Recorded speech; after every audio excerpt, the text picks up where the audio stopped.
Hey there, it's Angie Coley, and today I wanted to talk to you about a general adage that I think that we've all come across in our lifetime, especially entrepreneurs. You'll know this one as soon as you hear it come out of my mouth, and that is fake it until you make it. And here is why I hate that particular turn of phrase. Because so many people take that at face value. They don't look at it a little bit more deeply, a little bit more critically, and they assumed that fake it until you make it means lie and mislead people until you have skills.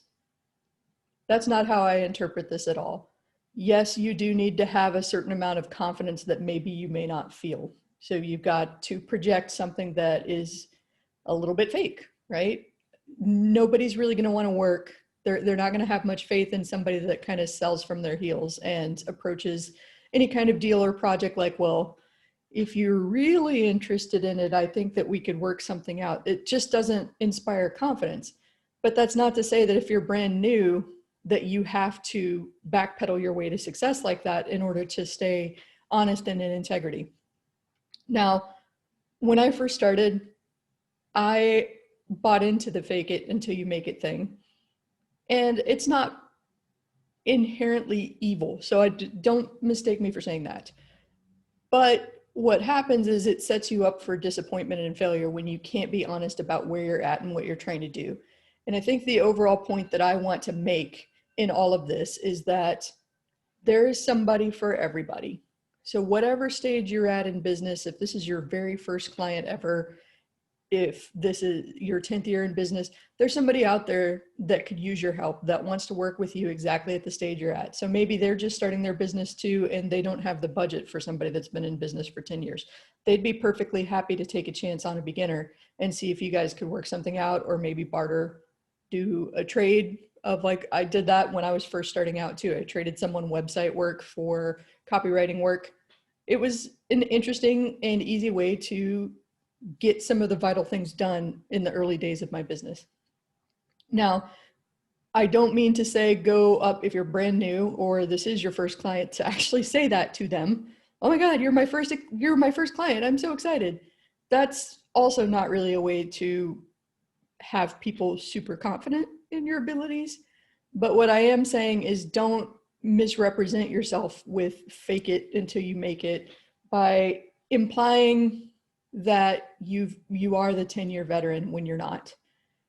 I mentioned some sticky situations I got into early in my career, talking about the result. I kind of puffed up the results. I didn't fake anything, but I kind of cherry picked some stats that showed that I was a really, really good copywriter.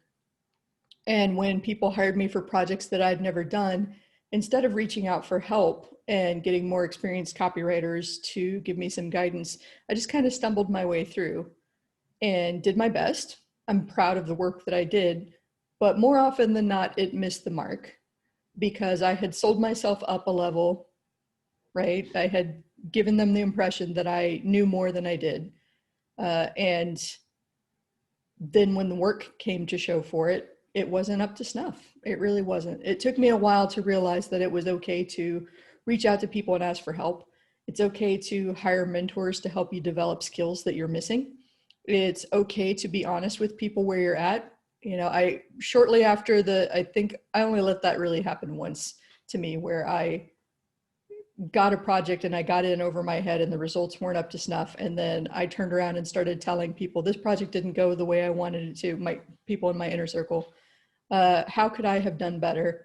And we kind of debriefed everything and figured out what I could do to better screen clients. And then they gave me some resources to practice those skills that I had been lacking in terms of thinking through the project and how to structure everything that I wrote. And that made me much more confident the next time that I actually went to sell one of those and got results. So yeah, I'm not a big fan of fake it until you make it if you're taking it in the most literal sense possible, which is to basically mislead people into thinking that you've got more experience or skill than you have. There's always a way to meet people where they're at. There's also a way to challenge yourself to step up to the next level, right? Everybody has a first time doing something. and they're not going to be the world premier expert the first time they do something, but you can find people in your niche, in your industry, that might be willing to give you advice.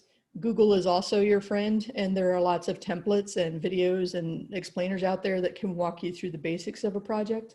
I even know one super smart dude whose mission was he would sell the project, he would take most of that fee and hire a mentor, somebody that was really experienced in doing this, to show him how to do it. He would sacrifice that fee and give it to the mentor, make sure that it was really good, it was his absolute best effort. And then he not only really wowed the client with the results that he delivered, he also had the confidence to proceed forward with future projects, knowing that he understood the process and how to do this on a very deep level. And he felt very confident in selling it. So that's what I've got for you today. Don't fake it until you make it, if for you faking it is lying about your expertise. You don't have to go into any kind of meeting as an entrepreneur saying, oh my God, you're my very first client and I just started out.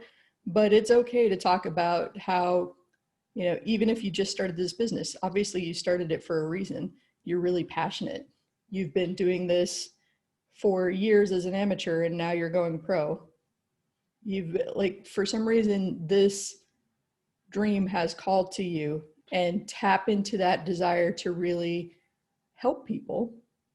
And passion counts for a lot where experience is lacking. So that's what I've got for you today. And let's go kick some ass.